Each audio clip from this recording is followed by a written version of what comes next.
नमस्कार, आपने देखना शुरू कर दिया है द इंडिया मूव्स और मैं हूं छवि अवस्थी। बात कर रहे हैं उदयपुर की। उदयपुर का राज परिवार इन दिनों सुर्खियों में बना हुआ है। यूं तो उदयपुर अपनी खूबसूरती के लिए जाना जाता है, लेकिन इन दिनों जो चर्चाएं हैं वो उदयपुर राज परिवार की आपसी लड़ाई की है, क्योंकि वो लड़ाई इतनी बढ़ गई कि वो सड़कों पर आ गई। सड़क पर ये लड़ाई लड़ी गई। मामला जब आज विश्वराज सिंह ने एकलिंग जी के दर्शन कर लिए उसके बाद थोड़ा थमा है, लेकिन इस पूरे घटनाक्रम में काफ़ी कुछ और भी चीज़ें हुई। दरअसल जो सांसद राजकुमार रोत है, उन्होंने भी एक ट्वीट किया। उन्होंने ट्वीट करते हुए आरोप लगाया कि जो ये पूरा राजतिलक हुआ है, जो पूरा कार्यक्रम आयोजित हुआ है, इसमें भीलों का अपमान किया गया है।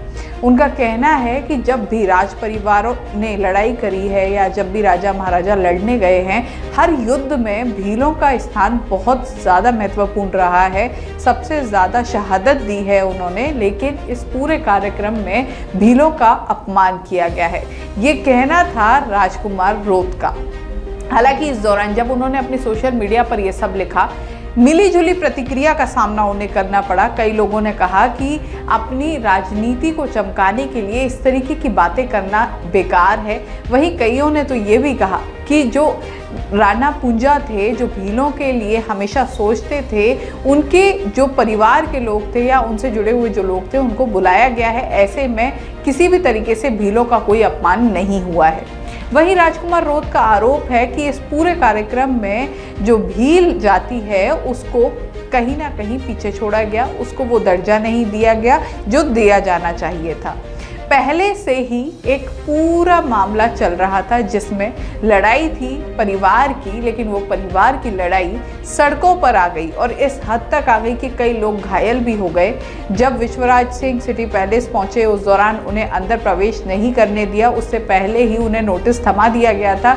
अब वो नाराज़ होकर बाहर बैठ गए। फिर बाहर से जो उनके समर्थक थे, उन्होंने ज़बरदस्ती अंदर घुसने की कोशिश की, लेकिन जब सिटी पैलेस के अंदर से ही फिर पत्थरबाजी शुरू हो गई। मामला बहुत ज़्यादा बढ़ गया, पुलिस प्रशासन वहाँ रहा।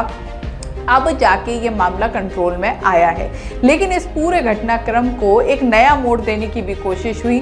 जैसा कि राजकुमार रोत का बयान आया, राजकुमार रोत आदिवासियों के लिए आवाज़ उठाते रहे हैं और इसी सिलसिले में, इसी मसले पर यहाँ पर भी राजकुमार रोत ने आवाज़ उठाई है।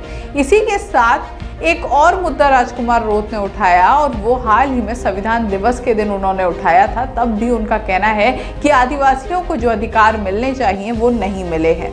अब ऐसे में देखना होगा कि ये जो नया मामला उठा था या फिर जो एक नई राजनीतिक पेच को घुसाने की कोशिश हुई थी, वो कब तक आगे जाता है और क्या इस मसले पर भी आगे, क्योंकि देखिए अब वहाँ पर एक मसला तो थमा है, लेकिन इसके बाद राजकुमार रोत ने अगर कोई मसला उठाया है, कोई मामले पे बयान दिया है, तो क्या वो इस पर आगे भी बढ़ाते हैं, क्योंकि ये कहीं ना कहीं उनकी पृष्ठभूमि है और उनकी राजनीतिक धरातल को आगे बढ़ाने का एक स्ट्रेटेजी भी हो सकती है। तो उसी को देखते हुए, क्या आने वाले चुनाव को देखते हुए राजकुमार रोत और बाप पार्टी जो अपना क्षेत्र है उसको बढ़ाने की कोशिश में है, तो क्या आगे भी कुछ इस तरह की मामले सामने आते हैं, ये देखने वाली बात होगी। इस तरह की खबरों के लिए देखते रहिए द इंडिया मूव्स। नमस्कार।